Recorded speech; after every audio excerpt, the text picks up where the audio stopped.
Hello, my name is Danny, and I am weaponized autism. They had to buy a $25 or $1.50 thing of candy, and then they want to show up in front of people. Carry on, motherfucker. Hello?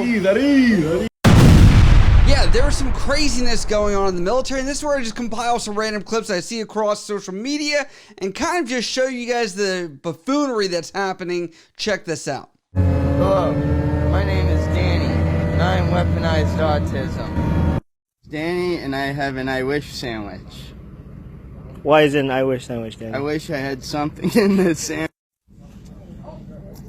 How's that I wish sandwich, Danny? I wish I had something. Danny, you know smoking kills, right? I'm hoping this kills me faster than somebody once told me the world is gonna run me. I ain't the sharpest tool. It's not the military unless you have some kind of S-side joke, deep, dark humor that's there. And we've all known Danny. There is a Danny in your unit. There's a Danny that somehow is a cool guy, but you're like, just kind of has a little tism to him, but also is aware enough cognitively to know he does. And it's this weird borderline where you're like, you can't succeed in the military, but you also probably are going to have a weird transition outside of it, and you're going to do something off the walls. They say, Sergeant J, what's the message of the day? Man, a lot of times we do things from the kindness of our heart. But sometimes you have to remind a person what you do for them. Let me explain. Because sometimes people get around people, get their little funky little money, or a little check, or just want to stun on you for no apparent reason because they had to buy around at the club, or they had to buy a $25 or $1.50 thing of candy, and then they want to show up in front of people. Sometimes you got to say, hey, you were just begging me for $150 for your light bill. So you better humble yourself, because guess what? That little bit of change you got right now ain't going to last forever. And these people you hanging with, these were the same people you asked, and they didn't help you out, but I did. But I don't like to brag about what I do, because I do it from the kindness of my heart. So humble yourself. Cool? How did I end up here? I built this algorithm brick by brick, and I made sure that somehow military content would show up for me because I make military content. But this, I was like, there's no way. This has got to be some kind of like somebody wearing the uniform. They've got gold teeth. They've got a beard. They've got this cap on. Don't know if it's some kind of religious being, but it appears that they actually are serious about this. And I'm not the only one that is puzzled. For example, Shondo24 says, WTF even is this? And then someone says, how the hell is some homeless dude wearing army fatigues? And lastly, there's no way you're active duty, brother. Now, we all know that there are issues with field day cleaning in the barracks all the time. And essentially becomes like authorized hazing of white glove inspections. And essentially everybody's pissed off because they're made to say until whatever crazy time they just want to get off and do whatever they want to do. But apparently there's some leadership out there that might actually be halfway decent. Where's your ACH? My ACH that's in my bag. Hey, you can put that cowboy hat though. It's on the top left. Top left of the closet. Top left. Look up. Look up. Look up. I'm looking up, bitch. The bag. Man, say that then. Hey, you better shut the fuck up, please. Can I talk? Fuck! Carry on, motherfucker. Hello? At ease. What the hell? What's up, gang? How to get a character. And you Oh, shit, I need to see something. you gotta put. Oh, damn.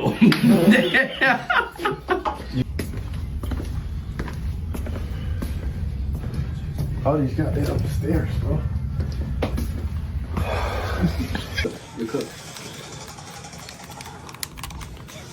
And people are baffled by this because they're like, the staff sergeant is in your room playing your PS5 and somehow wearing your ski mask, your cowboy hat, and this is not how a field day typically goes. It is notoriously known to go on forever, and I would say goes beyond what is actually necessary in order to make sure that the rooms are actually clean. It's just making sure somebody's livable. But the fact these guys have this rapport, it gives me some kind of faith in humanity for once. Like, maybe the military is coming back. The pendulum has swung. Greg says a whole ass staff sergeant, and then Devin below that says these are the type of leaders that get shit done and stay in the suck with you. Wish I had this. And Al says, nah, bro, you got blessed with the best type of leadership. And then says, I pray y'all have NCOs like these.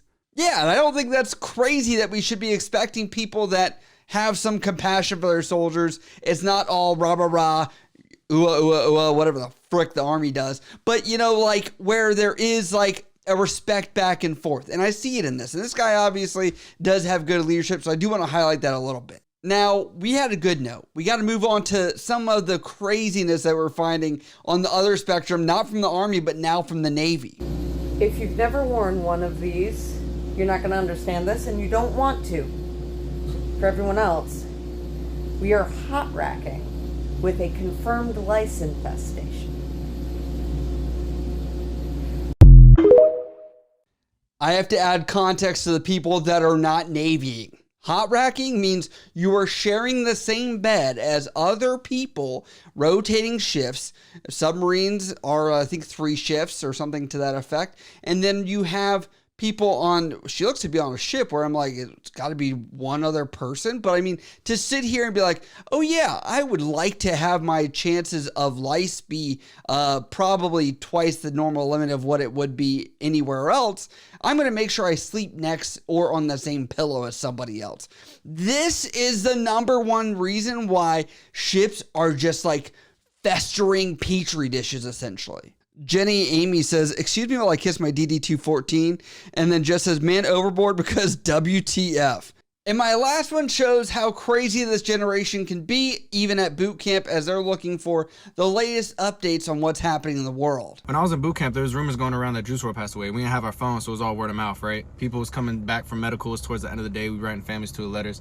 And I heard someone say, I heard one of the corpsmen talking about Juice WRLD passed away. So I start asking, blah, blah, blah, blah, blah. And they're sort of like, yeah, he passed away. I get to crying, bro. My friend's laughing at me and shit. And one of them's like, yo, if you give me your granola bar, I'll ask the drill instructor if he actually passed away. I'm like, you won't do it, so bet. That man walk up there, hit the door 3 times. Doot. This recruit request permission to speak to, blah, blah, blah, sir. He's like, what? This recruit was wondering if Juice WRLD passed away, sir. I don't know who that is. Slams the door. Like 2 minutes later, we hear fucking Lucid Dreams blaring from that motherfucker office. And that's when I knew that motherfucker was gone, bro. Sad. I was about to say that was the saddest day in boot camp, but I was in during COVID, and they told us people's lungs was just exploding, bro. Like, they was like, yeah, your family might die. Bro, that's a whole nother. I have this mentality that there is boot camp brain. It is like all common sense is gone.